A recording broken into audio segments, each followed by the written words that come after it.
Wow, that was amazing. So I'm very excited to introduce Wes Smith, the Executive Director of the Association of California School Administrators, who's going to lead off our legislative panel. And with all due respect to the previous panels, this group has said to me that they will be the most fun. So I hope you hold them to that over the next 90 minutes or so. Wes is, not has been, but is an incredible leader with the K-12 side of the world, but also has been supportive of us in early learning and understands the importance of the continuum, starting at birth and going all the way through 12th grade and beyond. So it is my pleasure, as you enjoy your lunch, to introduce Wes Smith, who's going to get our panel started. Well, what a pleasure to be here. By the way, go ahead and eat. You don't have to pay attention to anything I say, so long as you finish by the time the panel's up here. Because besides fun, and Eric's got a joke about a pirate, make sure he tells you that one, they're going to be informative. This is an amazing panel you have today, and so I am that gap in between them and your meal. So again, ignore me, pay attention to your food. What a pleasure to be here. Camille mentioned our commitment at AXA, not just to pre-K-12, pre-K-14, but from birth to career. What do we do to promote healthy, well-adjusted, thriving young people? I was thinking just the other day, my wife and I would talk to our kids before they ever were there in front of us. We talked to the stomach and we played music. My wife told me I couldn't do rap music around her, so we had to play the classics, and I remember playing Les Mis all the time. Now my son this year is trying out for the Master of the House in his school production, and if you know that play, I should have played other songs because it wasn't just rap, it was more than that, but those things matter to our young people. I was asked to talk about a couple of things. One is, what is AXA doing, the Association of California School Administrators, to promote equity in the state? And this has been one of our focuses for many years, but especially over the last 6 years, we've tried to be intentional about that work. And the first thing we've done is we've gone to our experts, those equity experts in this country, in the state, and asked them, how can we better do this work? How can we actually be about the work and stop just talking about it? So we've worked in partnerships. We started an equity senior director at AXA that's a cabinet position, a person that helps us focus the work. We make sure that at every one of our leadership assemblies that we have an equity presentation. Every single one, 200 of our closest friends are going to sit there and listen to equity and those issues that promote equity in our schools, best practices that they can replicate. We've done equity networks throughout the state to provide networks of learning and support for educators. We were one of the first associations, certainly the first management association in the country to have an LGBTQ plus network in the state, because we know that we have leaders in that community, and we know that all leaders serve students in that community, and we have to be better.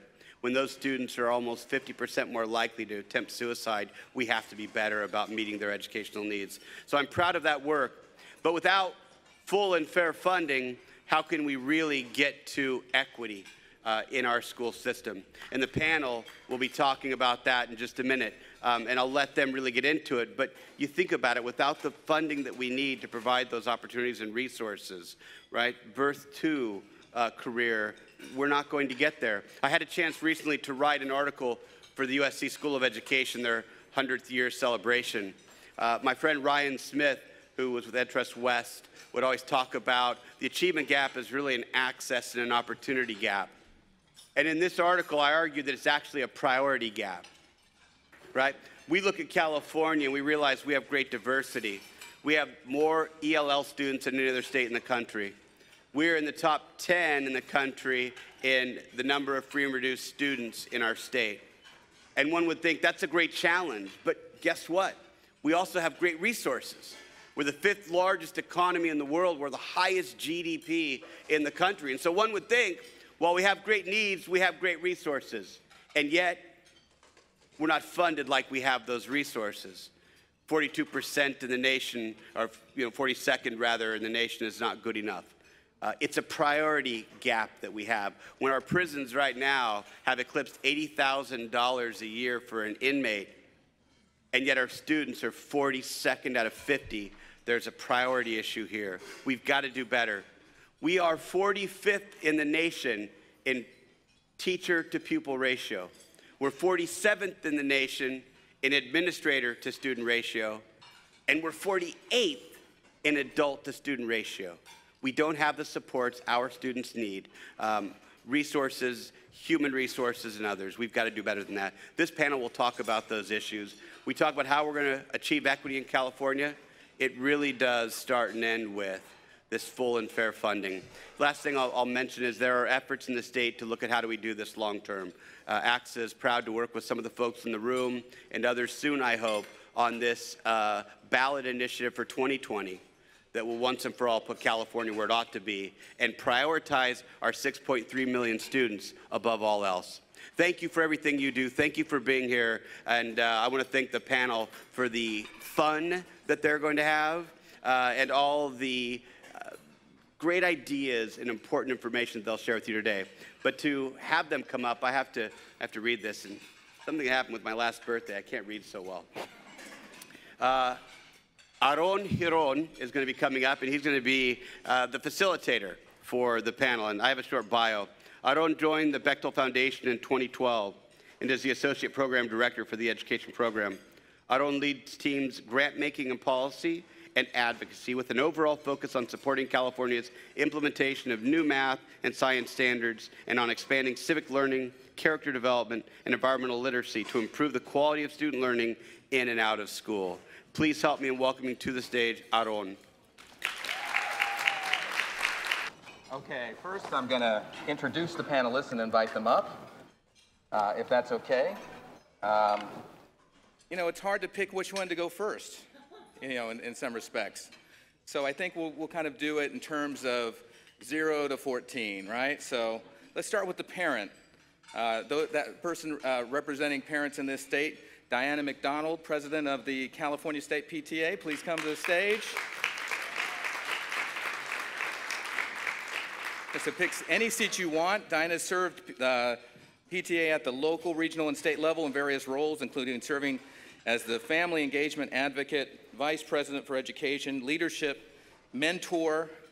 Her work is focused on early education, supporting military families, special education, and closing the achievement gap. Wow, thank you. I think that's the only panelist we need, I think, for this fun panel. And now I would like to invite up a champion for kids. And when I met him, he was a champion for little kids, so it kind of sticks with our age range, and that is Assembly Member Kevin McCarty. Says Assembly District 7. I wish we had some music to get him on the stage. Elected to the Assembly in 2014. Which song would it be? Your Walker, yeah. Well, I'll sing one on your way off. It's elected in 2014. His district includes Sacramento, West Sacramento, and part of incorporated Sacramento County. He serves as the chair of the Assembly Budget Subcommittee on Education and Finance, oversees the largest component of California's multi-billion-dollar budget. And he's helped make historic investments in public education, early education, career technical education, and has worked to increase the number of students enrolled in California's community college, CSU, and UC systems. He's also just a great all-around guy. And now let's see, where are we at? Well, I think we're going to go with Aaron Gable, sticking with our 0 to 5 start. Also a parent. How old are your kids now? An incredible champion. She's responsible as she's the Deputy Director of the External and Governmental Affairs at First 5 California. She's responsible for the Commission's Legislative and Public Affairs Initiative. Previously, she was a consultant to the California State Senate President Pro Tem Darrell Steinberg and advised the Pro Tem and Senate on a wide range of education reform issues that included preschool and early learning, kindergarten through grade 12, education and higher education. Thank you. And now let's see, where are we in the lineup? Last but not least, Eric C. Hines, CTA President and Pirate Extraordinaire. That's a good one. He suggested that we all use pirate voices for the entire panel, so let's see if Eric's going to stick to that. I don't know how much of an intro we need for Eric. He spent his professional life fighting for local, state, and national levels for the rights and dignity of all educators and the promise of the teaching profession. He believes in connecting core union values with the power of the 325,000 member CTA through organizing, negotiating, and advocating. And this is your panel. We call it Fun with Financing. So let's get started. Okay. All right. Well, I want to start first with, I think, a little bit of an issue that I'm having trouble struggling with. And it's not on the approved list of questions, but I'm up here now, and so they're going to have to get the hook if they want me off. And Eric, that is, I want to ask you a question about pensions. We've heard it come up a couple of times, and when I hear it, we talk about teacher pensions and this pension bomb, and we have to do something about pensions. It sounds to me like there's like an implicit suggestion that pensions need to be cut. Well. So help us understand this pension thing. And let me just frame this by saying, you know, this is a unique room. We have K-12 people who may understand it, early ed folks who may not. So for all panelists, you know, think about this in terms of talking to an audience who may not know as much about your issue as you usually have for audience members. So pensions. Great, well thank you. Thank you for the question. And make it fun. Oh, well, I would do pensions in a pirate voice, but that might send the wrong message. So I'll save my pirate jokes for later. But what I will say is, you know, that teachers in the state of California, that we are not part of Social Security, that we're one of 11 states that's non-Social Security state. We have our own retirement system that's called STRS, the State Teacher Retirement System. And just recently, the governor, a few years back, because the retirement system needed additional funding, increased the contributions to that system and created a fully funded system that was stable. The increases, everybody in the system ended up paying more. That includes, first and foremost, the state ended up paying its financial contribution to the state, where it wasn't paying that for a while.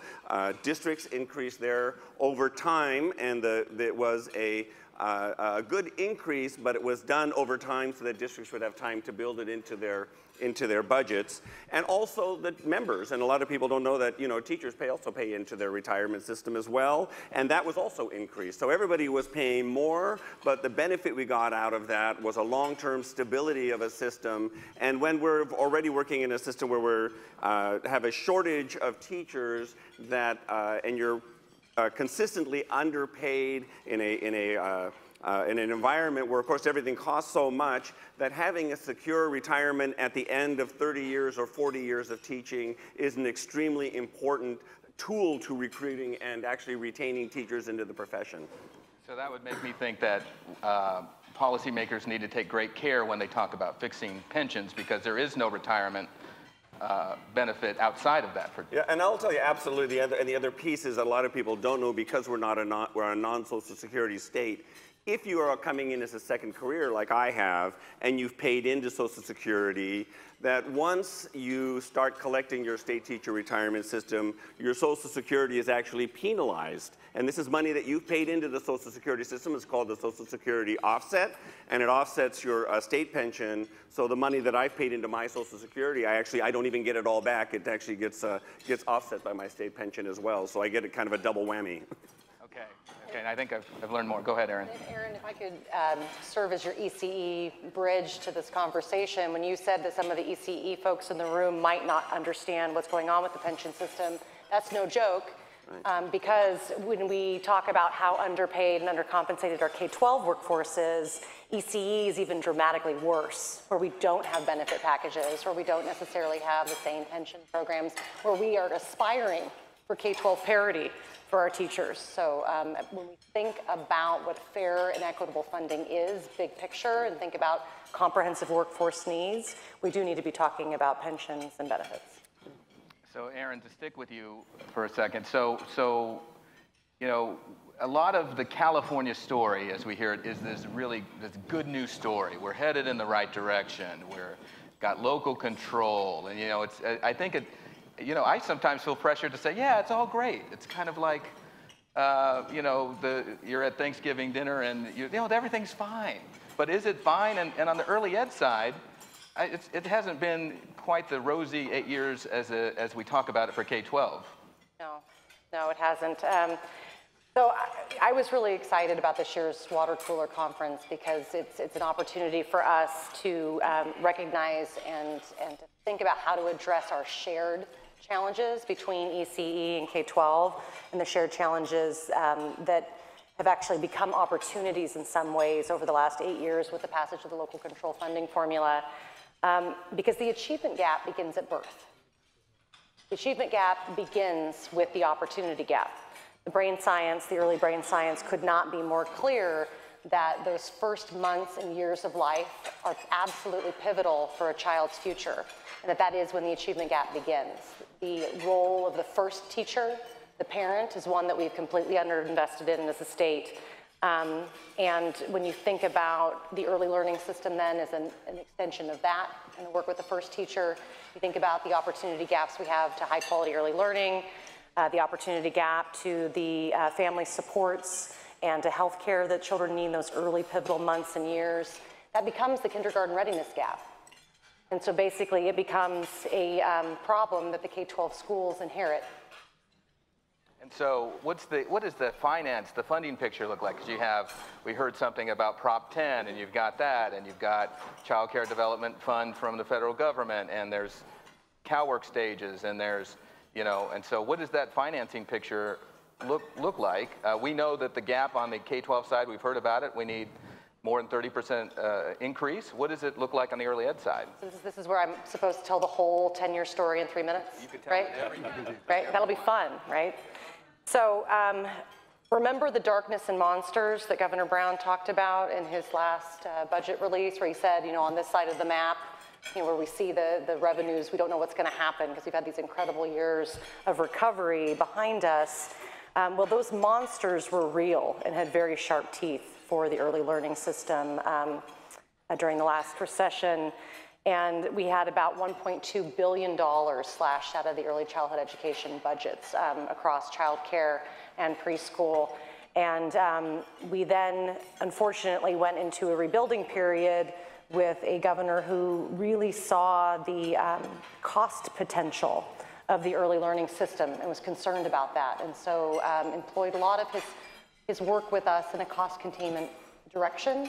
So while we've made incredible strides, in fact, due to the incredible efforts of the people in this room and the championing sitting next to me, as of this last budget, we were able to restore the funding in terms of dollars that we had taken out of the ECE budget over the last decade.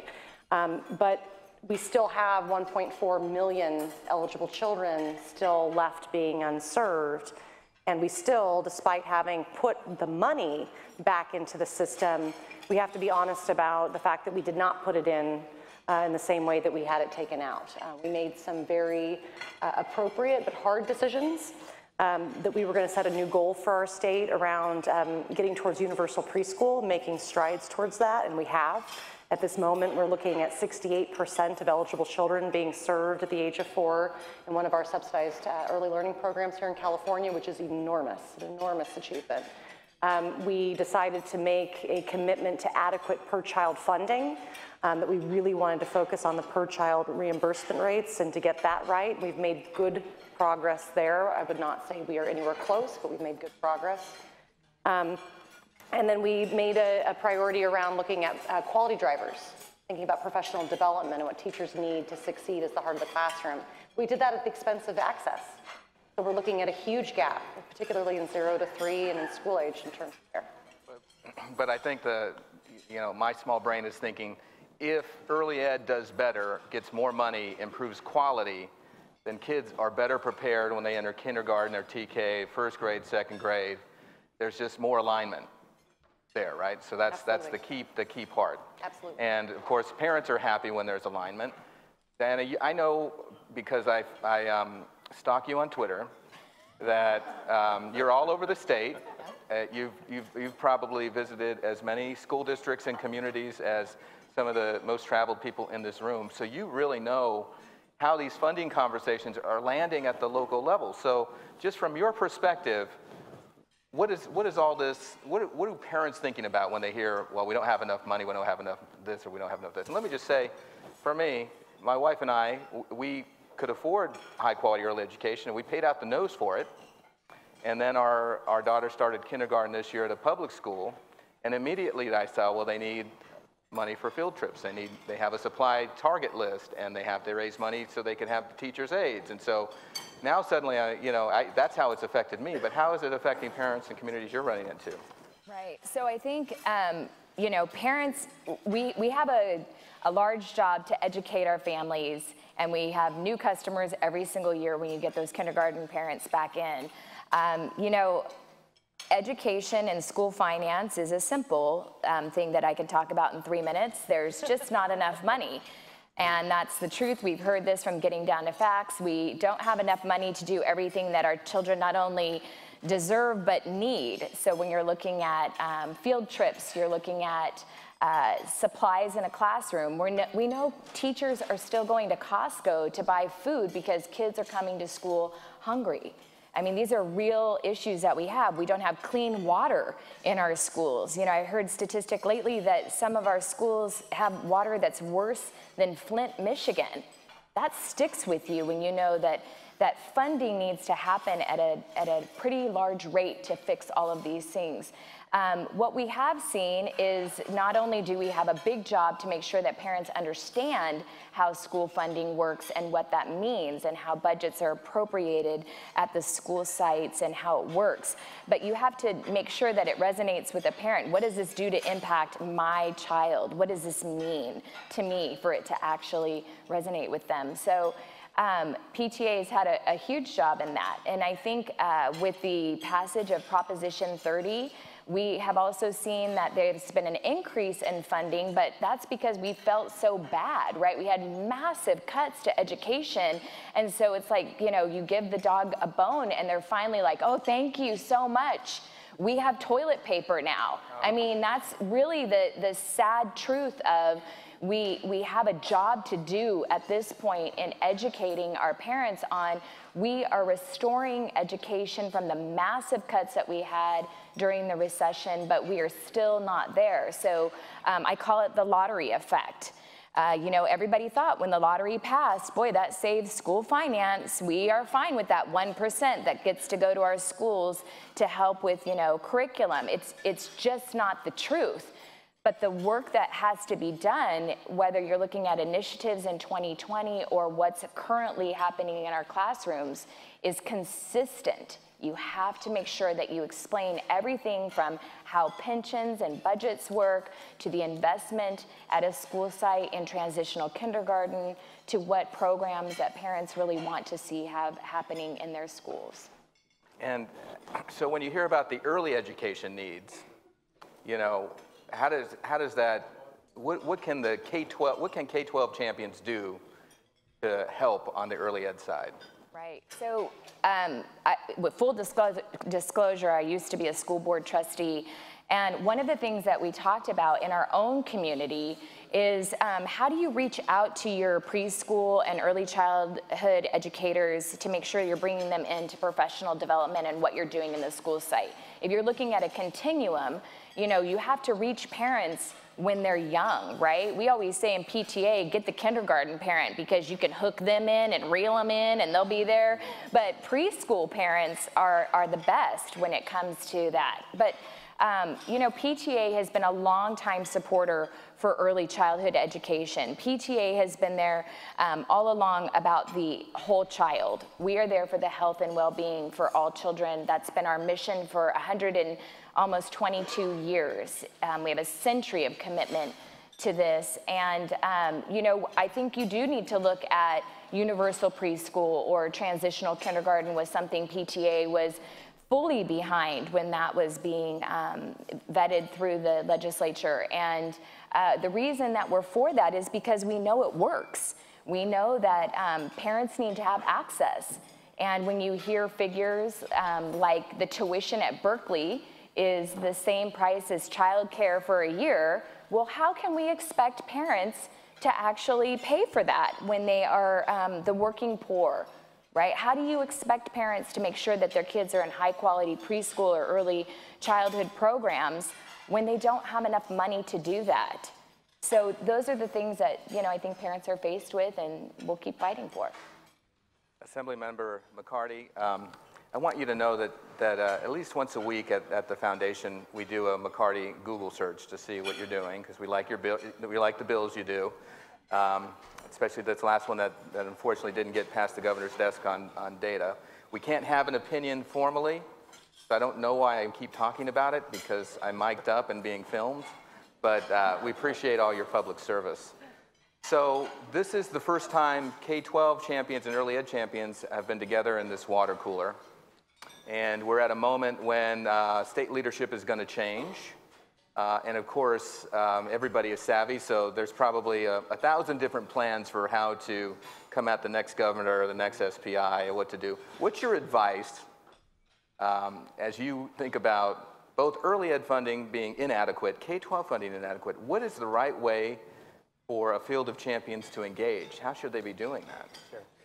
Well, I want to start by just saying it's great to be here at the water cooler for the 12th year. I can't believe it's been 11 years, but this is our 12th conference up here.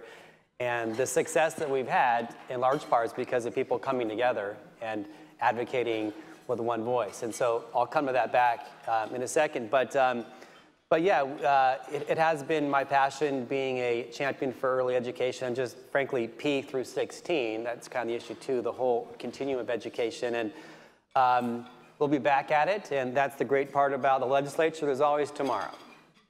And so even if you don't get your bill signed or off the appropriates list or what have you, you can always come back in 2019. So I'll be back at it with a robust package and look forward to working with all of you in the EC kind of frame. Looking at certainly access is a top priority of mine. I'll be looking at, again, whether it's a pre-K for all or universal. I kind of think we're better off focusing on the pre-K for all, just for the money issues that we don't have to focus on our K-12 schools. We're probably better off with that. So a big issue I'm looking at is eligibility. And a lot of people in the middle, you know, they make $56,000 a year here in Sacramento. They're too rich to get a subsidized state preschool, but they're way too poor to pay for it themselves. So I'll also be looking at the rate structure and doing some legislation on overall rates to make sure that they can work, you know, for their workforce and just the realities of economies in California. And lastly, facilities. So that's part of it. I just want to give a primer real quick what I'm going to be looking at for 2019. Excited about our new governor. I think it's important to also be realistic. I think we mentioned, Aaron mentioned earlier that we did take a $1 billion hit during the Great Recession, and we put, in the last 4 years, about $2 billion back. And so, you know, we still, you know, apples and it's not quite apples to apples. And so the access and the slots lost never came back. There's rising costs, minimum wage pressures, the workforce is certainly still getting paid, you know, Costco, In-N-Out Burger wages. And so we need to deal with that. But I think it's important to note too that we have had a tremendous amount of success. And I don't think it's a certainty that you can say, oh, we got $2 billion in the last few years. We're going to come back with $2 billion the next couple of years, because my colleagues have other priorities too. I mean, be realistic. People love this issue, but the top issue we're hearing about in our communities is homelessness, for example, and housing crisis. And this past year, we put $500 million into homelessness. So there are going to be a lot of issues fighting for that scarce dollar. But that being said, I think it's important to have a united message, and that's easier said than done. I also think it's important when we talk to the next governor and my 119 colleagues across the street, that you look at this issue and how it impacts other policy issues we're trying to address in our society. The easy one is, you know, K-12 education and the getting down to facts report and the achievement gap and opportunity gap, and how one of the issues that came out about that is the lack of access for quality early education. So right there, how do we deal with K-12? You know, our lack of success there as far as student achievement, start early. But also issues like poverty. You know, there's a great statewide commission now looking at addressing childhood poverty, and we know that ECE is one of the elements of that. You know, we look at the criminal justice issues and, you know, keeping kids out of the juvenile justice system. And, you know, we have our sheriffs and our DAs talking about, well, you want to put the most important dollar, invest in ECE. So I think it's important to advocate for what we believe in, but also link up to the overarching policy issues which help make a stronger case. Thank you. Eric, it's pirate time, and I'm thinking about getting down to facts again. And you know, the way those papers are framed and presented is, hey, we're more or less on the right track, but more needs to be done. And you know, researchers by nature don't give to histrionics, but I think when you read between the lines there's a lot more to be done, and they're all hinging on money. So, you know, in some ways, the last 8 years, the California way, it's felt good, but we're never going to achieve the goals that we want for kids at this funding level. So, but, you know, we probably could have, 5 years from now, we might be having the same conversation again, 8 years from now. So what is the thing that needs to happen to force this change to get to adequacy? Well, I start by saying we've made great strides in funding. We've increased school funding by $31 billion, and that's because the voters of California have consistently supported public education. They passed Proposition 30, they passed Proposition 55, and what that did was stabilize us, you know, from the free fall, kind of the drain we were going under in the Great Recession, when we were losing so much into the system. But when we talk about future funding, this is maybe where we do act a little bit more like pirates, and not in the rape and pillage sense, but think about what pirates did. They identified where the wealth was and where the money was, and then they went and they got it using the tools they had available. And okay, so we're not going to go and use a galleon and reach the galleons and all of that. So nobody quote me that we're going to go rape and pillage. But they were aggressive about what they needed. And we need to be just as aggressive in what we need to make our state better and identify where the funding is. I mean, look at the internet. We have the 5th largest economy in the world, and we are 42nd in our funding, or 43rd in funding. And where we are in our early childhood funding, and in homelessness, and all these other systems, we need to grow the pie bigger, and we need to identify where all that money is. I mean, if it's concentrated, we need to use the tools that are available to us, and that means we need to fix our taxation system, make it fair, and we need to make the people who are making the money off of our system, that they also pay their fair share, and fund the kind of social services. It's not just K-12 and Prop 98. Yes, that's a good focus, but it's also early childhood and prenatal care, and that birth through 5, so that they do come to school ready, and that being in poverty is not an indicator of how successful you're going to be in school. And we have to be able to identify the homelessness and the housing crisis, the crisis in higher education, all these things that are outside of Prop 98 as well. And we can only do that if we behave in that aggressive pirate kind of way to identify where it is, and then as one, go out and use the tools we have to go and make people feel a fair share, so that we don't get, we get what we need to make our state better. And only then can we take all the great policy stuff we've done around the local control and the LCFF and the LCAP and community engagement and all those wonderful things, then we can fund that and actually make it a reality for every child in California.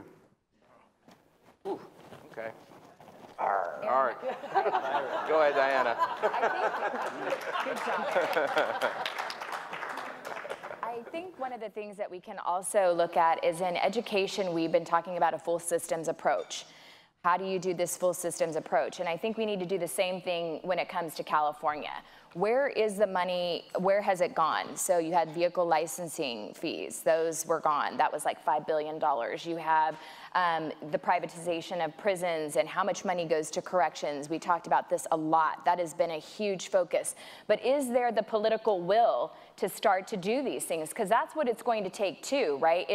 It's you can take things to the voters, and we can have initiatives, and you could do a split roll tax and any other initiative that comes forward. I can tell you PTA is going to study, right? We want to increase the pie and make it bigger, but I think there's other things that you have to be willing to look at on what we're doing to gain money, because it's going to take more than just one initiative to fix the actual hole. I mean, we definitely have to look at other ways that we can gain more money for education. And you can argue all day long. We know for a fact if they just stopped putting money into the prison system and started sinking it into early childhood education, the rate of return is much higher, right? I mean, this is an easy one. We don't even have to sell it. It's the research is there. But if you also look at some of the other things that we can do, I mean, we spend a lot of money on bullet trains and roads, but I don't see us investing that in early childhood education, right? So those are those things that we have to make sure that all of our legislators have that understanding, like, Assemblymember McCarty does, on the importance of investing in early childhood education and our system. And I guess my thing is, how do we do that well? How do we get across the street to make sure that they're all very informed about our financial system? Because I would argue that not all of them are. Well said. Maybe if I could add that it's time for us all together to tell a tale to the voters to raise all boats. The P through college pipeline. It's time to have comprehensive solutions together in terms of how we think about the policy, but also how we think about the funding. Aaron, I don't know if you know this word, scrying. Scrying is to look into a crystal ball and tell the future. To scry, so I'm going to ask you to scry. I do crossword puzzles, what do you want? So we're a blue state, kind of like with red freckles or purplish, right? Governor Brown has been very disciplined, not creating any new programs, but now that era is coming to an end, and so in this raise all boats, we're arguably the most progressive state in the union. Is it time? Will we see a big push? Do you predict? Do you look into the cloudy vapors in the orb and see us coming together and pushing hard to get this money? So I'm now the sort of fortune teller sitting on the pirate boat, right? Is that what we're seeing? I don't think it's about creating new programs. I think that we have to recognize the tsunami of education reform that's happened in our schools over the last 8 years. We think about just LCFF alone and its incredible opportunity with its focus on the whole child, right? And we're thinking about what drivers have been created under LCFF that really are continuing to point K-12 towards a stronger partnership with early learning, and to think about how we can also better prepare our children for college and for career. I mean, we really are being pointed in the direction from a policy perspective to think about this continuum. I think it's time for us to be strategic about utilizing those drivers together. We've got to think about how the accountability system might be able to be a linkage, how the data systems might be able to be a linkage, our teacher credentialing system, how that could be a linkage, facilities, and of course, I think, as you mentioned earlier, this parent engagement goal.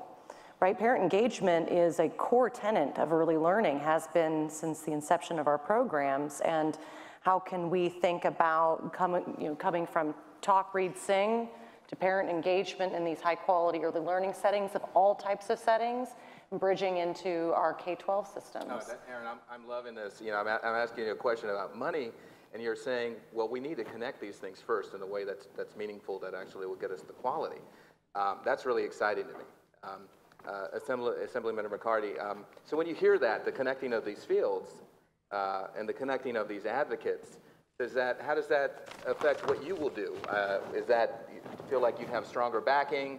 Does it make it harder? Because actually it's not that simple to just build bridges. We need legislative leadership. How realistic is it? Well, I guess I'm the budget person. I oversee from P through 16. And so, we're talking here about the P through 12, and then there's a whole conference next door about how we're not adequately funding higher ed in UC and CSU, and that's the ticket to the economy of the future. And so there's a lot of competition, and I'll just be honest with you, there are healthcare desires as far as universal healthcare or expanding access to the Affordable Care Act that are billions and billions of dollars just to get to almost to adequacy. And so there are these multiple pieces that are pushing us. And so, you know, I think anytime we can continue to tell our story, but the inadequacy of funding, I think, is so important to frankly, the electorate, our constituents, talking about how we've increased funding for schools by 50% in the last 5 years. But our per pupil funding is still 42nd. You know, it's embarrassing. My local school district, you know, has a deficit of $40 million on the front page of the paper every other day. And this is an era when we have 50% increase in revenue in the last 5 years. And so, not saying this is at all school districts, but there are certain challenges. I don't know if the economics are going to add up to having a great answer, but I do think that we need to go back and look at, you know, corrections reform. I always say, look, if you have a 20% efficiencies in Department of Corrections, that's $2 billion right there from a $10 billion system. You could fund pre-K for all, you could fund, you know, debt-free college at the UC&C. So we have to make these tough decisions on our own, and I think the voters want us to do that as well. But I do think we need to go back to the electorate and say, look, is this what you want? If you want the results like we see in Illinois, in New Jersey, in New York, this is what they pay per pupil. This is what they have from their state as far as pre-K for all. You know, your red states like Georgia and Oklahoma do it. Why can't California? So I think that it's important for us to really have that larger conversation in the future if we want to get the resources to invest how we think it's important to do so. Just add to that, you know, because you mentioned about the efficiencies in the incarceration system, and I think it's a bigger question than just that, because we have a for-profit prison system that almost incentivizes children to fail, and we all know the children that are failing that are ending up in this for-profit system where corporations are making money off of our students that we should actually be educating. That's almost an immoral bond that we need to fix. And we know that that is based on targeting students because of race and because of poverty. And unless we have that conversation and that bigger conversation, and we need to have a bigger table to have that conversation, that's not just an education table, as you know, K through university or pre-K, you know, early childhood. It's a California conversation, and we need to have a table that invites others to the table so that we can have that conversation and do things that we as Californians believe share our values. And I don't believe our values are incarcerating the largest percentage of our population in the developed world. I mean, that's just not right. And so if we're going to address education, we've got to address those things as well. And we need to have that broader conversation and not be afraid of it and address the race and the institutional racism in the system and the white privilege and all the isms and things, and we can't be afraid of that. And that's when we'll really make transformative change that will help our early childhood programs and our school system all, and I think we'll all be better for it. Sorry. Well, I like it, and I'm right there with you. I'll be, who was it, Snee? Was that the guy that helped? Smee. I'll be your Smee. Just get that image out of your head while I try it. I think what I come back to for me is just how? How? So if budgets are a representation of our values, you could then say, what we have now, these inadequately funded schools and a very hard to access child care system, is not very affordable, doesn't serve all who need it. Maybe that's what the voters want. Maybe this is what we want. We want a for-profit prison. So how do we change it? Well, you know, let me jump in here. I don't think the voters quite know. I mean, people literally come and ask me, town halls, what about this lottery thing? I voted for it in 1982, and it was going to fund our schools. And you say, well, it's, you know, 1%. Right. And so do they, you know, because look, the numbers sound like a lot in our state, but we have 40 million people in California. We're, you know, as big as some nations. And I think when you compare what we're spending here in other states, I think like, wow, okay, now it makes sense. We spend down here, and our results are down here. You get what you pay for. And so I think that it's hard to communicate with 40 million people, and you know, we've seen ballot measures try that, and you know, California's not easy to do that, but it's something that, you know, if you want to address the issues of the day, and intergenerational poverty and, wealth gap in certain areas of California, even in the wealthier areas. Like, see what's happening in the Bay Area with this extreme wealth and extreme poverty right there.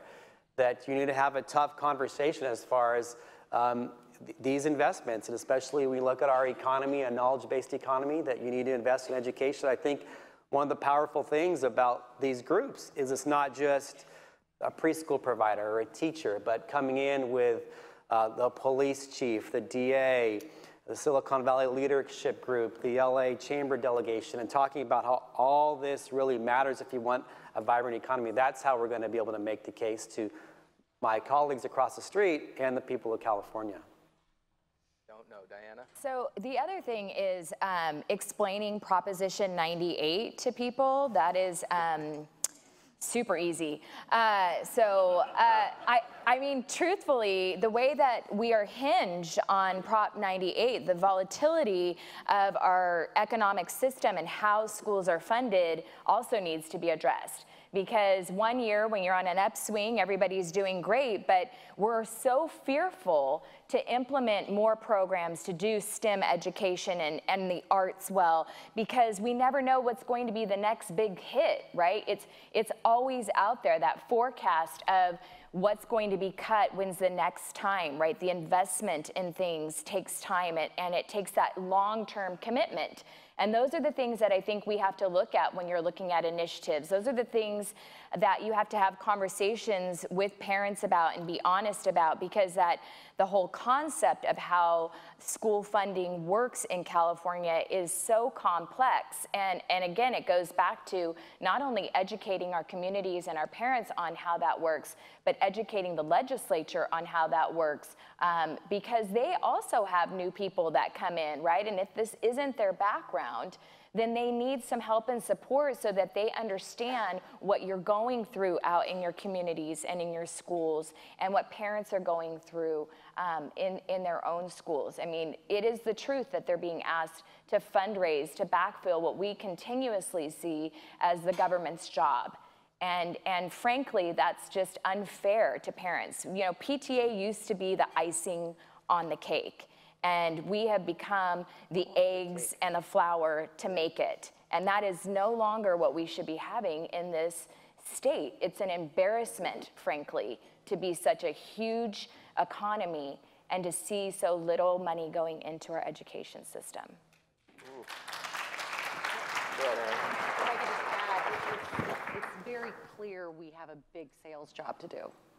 And that the price tag we're looking at to achieve everything we need to achieve for our children, that the price tag is enormous. And it's not going to be just one initiative. It's not going to be just one source. So we have to be thoughtful and long-term, and we have to do the sales job together. So Erin, with that sales job, what do you want to see the early ed world and the K-12 world do together? What is that going to look like? Oh, there's so much. You could just wave your wand. Wave my magic wand. I mean, there's so much. I mean, the idea that we see ourselves as two separate systems is, I think, probably step one. We need to solve that and to think about, from the perspective of the whole child and from the family, what are the supports that are needed from prenatally moving forward to make sure that achievement gap doesn't start. And to think about that comprehensively together through all of the system drivers that we have. How can we do that so that we stop allowing K-12 to inherit an opportunity gap that we know from research and from best practices in other states where those tools can go and where those strategic investments can go. And not all of it is a competition for funds. I mean, some of this is addressing healthcare issues and breakages in our healthcare system. So how can we do that together, I think, is if I could wave my magic wand and you know, with the passage of AB 2960 by Assemblymember Thurman this last weekend, and the authorizing of a comprehensive parent interface portal is kind of how we're looking at it, but really it's about starting to lay the groundwork for a child data system, to really think about our children, where they're at, where they're being served, and how we can share that information with each other in order to best serve them across programs. Eric, same question for you. So you wave your magic, your saber, or whatever you've got that has magic. what do we need to do together? The tagline of the water cooler used to be better together, stronger together. Thank you, Kim. But that makes us better. Something about better together fills me with hope. I don't know where that comes from. Anyway, go ahead. What needs to happen? What does the new coalition need to look like with this next governor? And I do agree we need to speak, when we talk about educating, we need to talk about educating the whole child. I think that's a good beginning. And I think we need to talk from prenatal care, prenatally through university or through career readiness, whatever that means. There are opportunities for those who don't go to the university, but also we don't forget those students. I think that's just the very beginning. I think forums like this, we need to have them all the time and have the difficult conversations and not be shy away from the issues that are really underlying, that have been there for a number of years. We could have had this panel 5 years ago, we could have had it 10 years ago, we could have had it 20 years ago, and the details might be different, but the conversation would be exactly the same. No pirates. And so, but no pirates. Although, by the way, September 19th was Speak Like a Pirate Day, so we didn't just pull that out of a hat, just so you know. But if we're going to continue to do the same kind of thing, we're going to end up with the same results. And so we need to find a way to short circuit the system and not let the perfect get in the way of the good. And so we need to continue to have those conversations and learn how to disagree with each other when that's appropriate. But start keeping our eye on what the prize is, and that's educating every student in California with a quality education so they can grow up to be whole citizens that can participate in our democracy, that don't get idiots, like the president elected, sorry for the politics there, but that elect the right people to office, let me frame it that way, and that are educated and that live full, productive lives that helps our economy. Those are, I think, our values as a state. I think those are our values as a country, and we just need to keep our eye on what the prize is and not get sidetracked by all the side dramas that always happen, and start there. That's what it's going to be. Well, I think we're going to open this up for questions at this point. Is that right? I'm looking for somebody in charge. I keep looking at Kim, so that kind of counts. So I think we're going to open up for questions now. As people are getting lined up, I just want to offer one point. I want to thank all of you for your amazing leadership and the leaders in the audience as well. By virtue of my job, I've been able to travel to so many communities in the state and met educators just from every far-flung corner. And I'm here to tell you that the educators in our system are worth fighting for, they're worth investing in. There are people right now in Imperial County, in Tuolumne, in Butte, in Shasta, right, in Santa Cruz. They're there with our kids, and they're doing all they can, all that within their power to make them the kinds of people that are going to run the state in the future. And so it's imperative that we do all we can to support them. So I just want to validate all of you. The fight is so important. We got to do it for all these educators. Now let's see if we have some questions. I see Jeff Davis over there. Go ahead, Jeff, if you have a question. I do.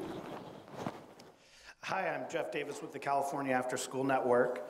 And just wondering, from all of your perspectives, if you could speak to how lack of access to high quality after school and summer learning opportunities reinforces the achievement and opportunity gaps we've been discussing here, and the importance of such opportunities for children, youth, families, and communities, as well as how can we fully fund those types of learning opportunities as well.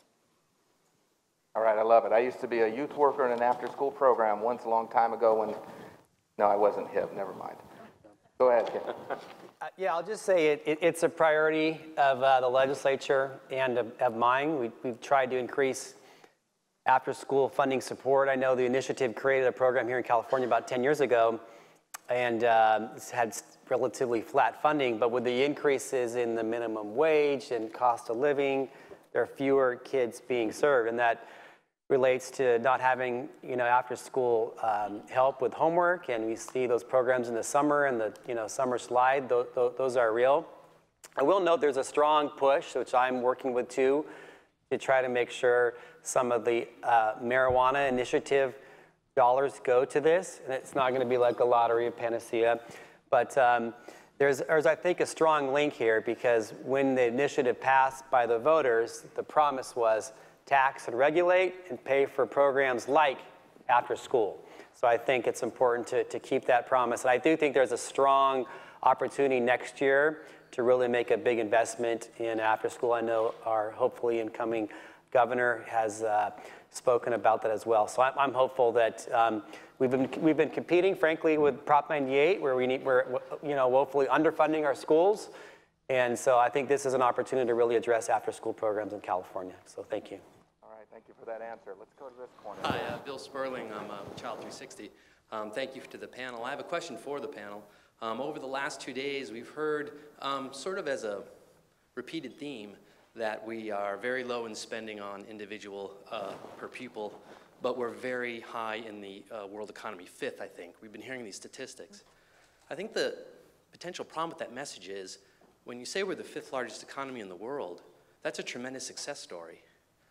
So where's the urgency to fix the education system? I wonder if maybe you could address sort of how we can maybe message that a little bit more effectively, because I think sometimes people can use that as everything's okay then. Hey, we're great already, so we don't need to do any more. That's a good one. Who's going to take it?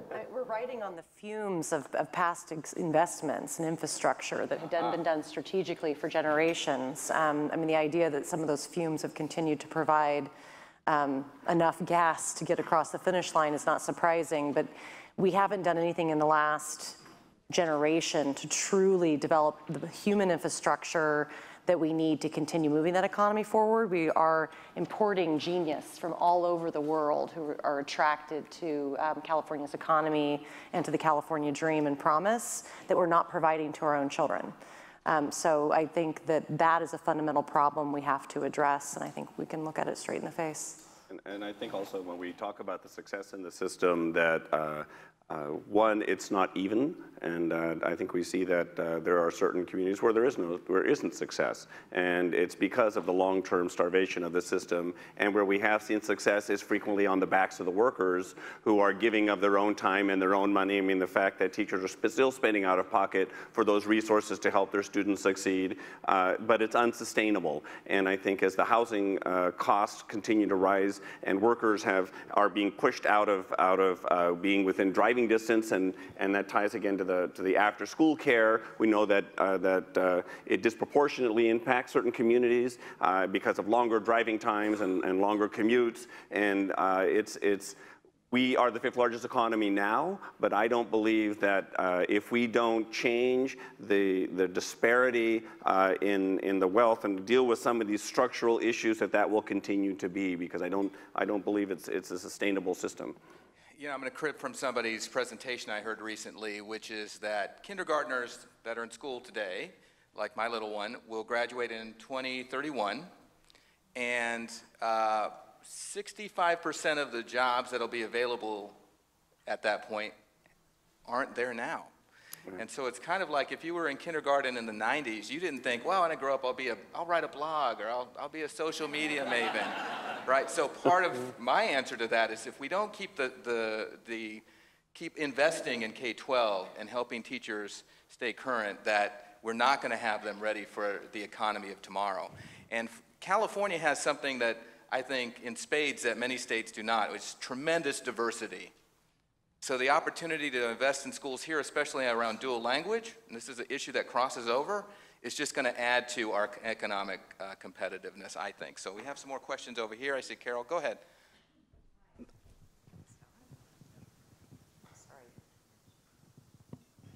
My name is Monica Walters. I'm the CEO at We Children's Services in San Francisco. We're a Head Start, Early Head Start, Title V, and comprehensive family services nonprofit in the city.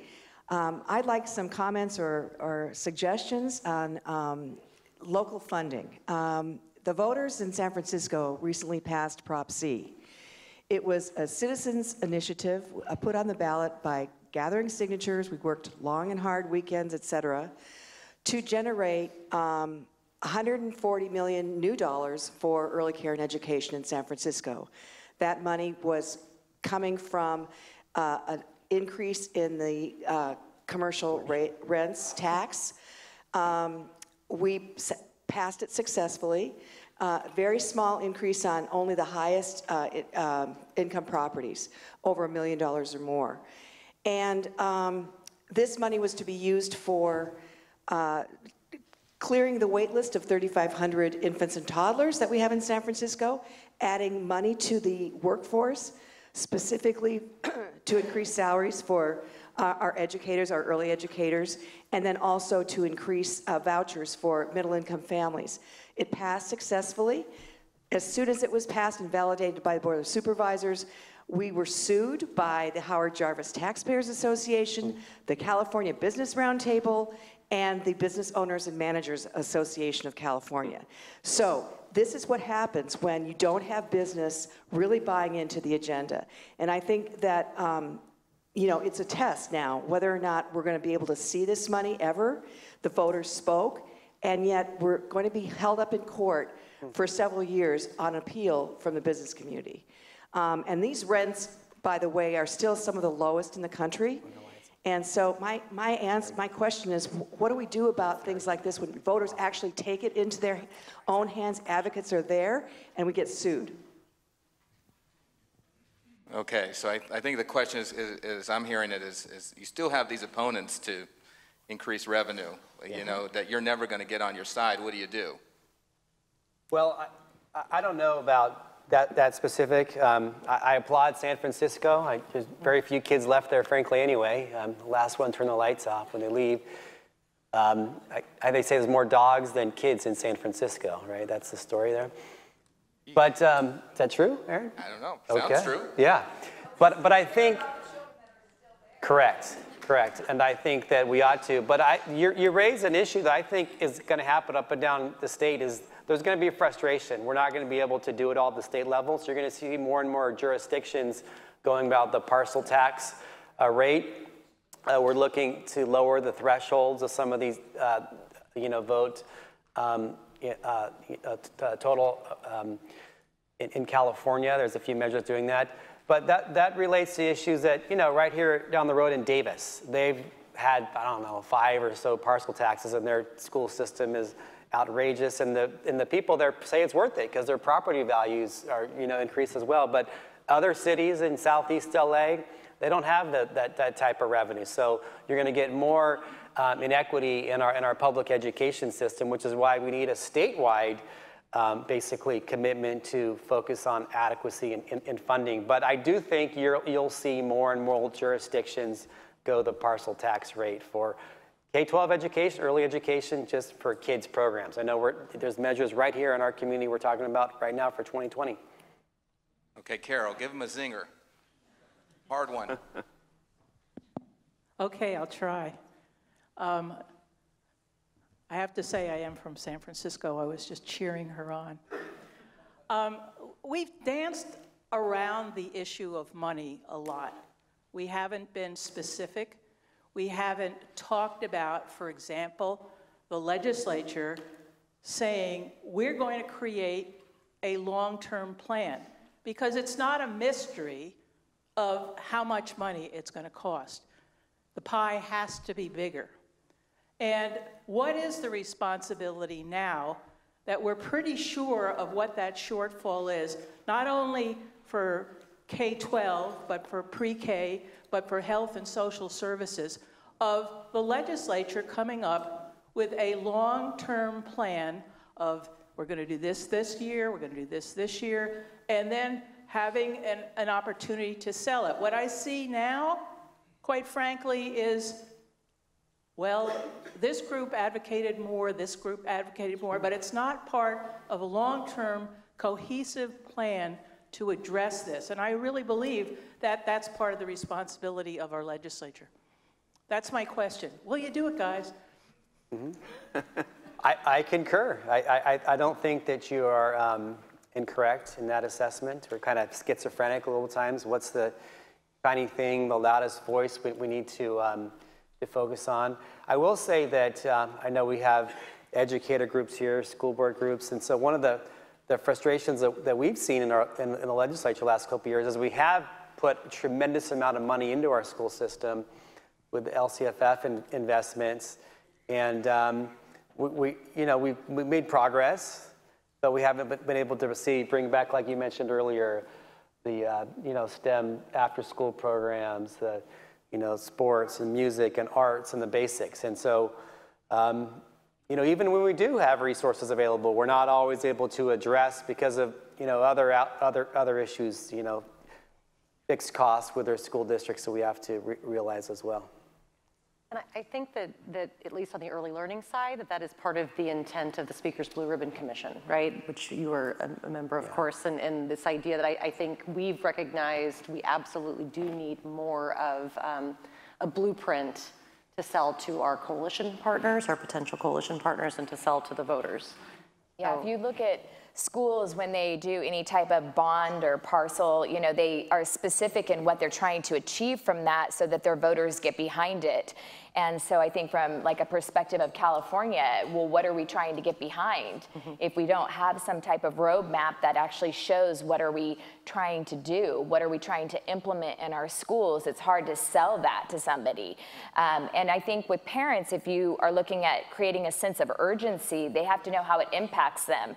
So if you're going to do, if you want to create a sense of urgency at a school site, you would tell parents you're going to cancel sports. I guarantee they will show up.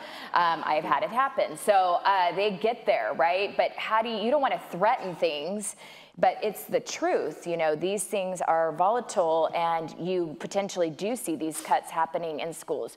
We know that right now teachers are getting layoff notices in some of our school districts in California while we're hearing that there's such a shortage of teachers. So what message are we sending to our parents and to our communities?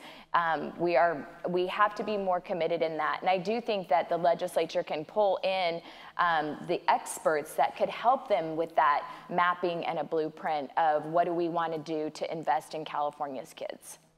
I just add that this is where a good pirate mentality really helps. Because with all due respect to the legislature, and I think we do need to work, that we as advocates need to be particularly aggressive and assertive in sharing our stories and pushing for what it is we believe that our values are. And we need to continue that and work with them, work in spite with them, push them in the right direction, because that's what power needs. I mean, it needs that push, and we don't need to be afraid of calling out where we need to call out and of pushing where we need to push. And sometimes that means we need to be in the street and with the marches and, whether it's the Women's March or all this other kinds of things. And sometimes it's a matter of political pushing. Sometimes it's a matter of just sharing our stories where we are. And I think we can never rest from doing that or be sidetracked by the opposition that's going to come and sue us. Well, great. They're always going to do that. We know there are very deep pockets. We know that the reason that, and Marshall mentioned this yesterday, what he left out, that the reason we went from 7th to 42nd was not because of the legislature did it, was because of Prop 13 sponsored by the Howard Jarvis Tax Association. And so they're not going to stop that push. And so we just need to push back. And if that's really what our values are, then they should be worth fighting for, and we need to be able to do that. And that's where I'm going to stop. Yes. Okay, I think we have time for one more question over here in the corner. The last one, so you have to make it the best question yet. Ooh, pressure. Hello, all. I'm Julie Cates, and I'm with the League of Women Voters, San Mateo County Child Care Partnership Council, and the Santa Clara County Strong Start Coalition. And I'm just going to build on all the comments that Carol was remarking, and it would be lovely. I've come to the water cooler now that I think this is my 5th or 6th years, and of course we've been held back in funding for our children. We've always said, well, we have a governor, we have an economy, that's not making it. And we do know that there are just real structural issues with our state taxation and dependence on personal income tax, dependent on the stock market, dependent on the portfolios of the people who live in Palo Alto. We're not the 5th largest economy. We've got a couple of zip codes that if you add them up together, we're the 5th largest economy. And so I would hope out of this conference that we could put in a request that with the advancement project's help, that with the new gubernatorial administration coming in, that we can get a state finance commission put together that 10 to 20-year roadmap, and that we're just not talking again about why our teachers need better funding, but we actually have a deal with many of the great comments that have been made in the last hour, the prison system and healthcare and and property tax, et cetera. So that's my, and I'd love to hear a response from the panel in terms of what would it take to ask the governor to appoint a statewide finance commission that we all can commit to looking at their proposals. Seems like a good idea. Well, I know there are two people running for governor right here, but I think Vegas is betting on one. So the person that will be the next governor of California is talking about that. And I think that's needed to have a long-term perspective for two reasons. One is that's needed to really address when we have a next downfall, right? That's what the governor keeps talking about, the monsters, the current governor. And so that's just needed so we don't have to have these horrific cuts in our public education and $1 billion cut from slots for preschool and childcare like we saw between 09 and 11, 12. And so that's one thing. But we know that not getting cut is not the answer. If we want to have the robust economy going forward, we need to talk about the tens of billions. And so it's really twofold. It's one, having a more stable financial system in California as far as revenues, but also what Eric said about the equity of taxation, to make sure that those zip codes in places in California are paying their fair share, whether it's the split roll tax or other issues we'll be looking at, that I think that we need to do it for both reasons. All right, good last question. You did your job. You asked a really good one. So we're at the end of this panel, but I decided I wanted to have a little more fun. And this is the K-12 Early Ed Water Cooler after all. And so I want you to show some appreciation to someone next to you, and just turn to them. I appreciate you, but your best pirate voice. You're the best one. Ready? 3, 2, 1. Let's hear it. Thanks for supporting our legislation. Keep at it. What's the pirate thing? Why are we talking about the pirates? Oh, they started last night. And I don't do it. What's the deal with the pirate thing? It was a joke at our table before. Thank you, everybody. And help me thank this amazing September 19th was Talk Like a Pirate Day. Oh, okay. I lost them to Pirate Land. Gotcha. Okay. Please join me in thanking these amazing panelists, Diana, Assemblymember Carney, Aaron, Eric. Thank you so much for sharing your wisdom today.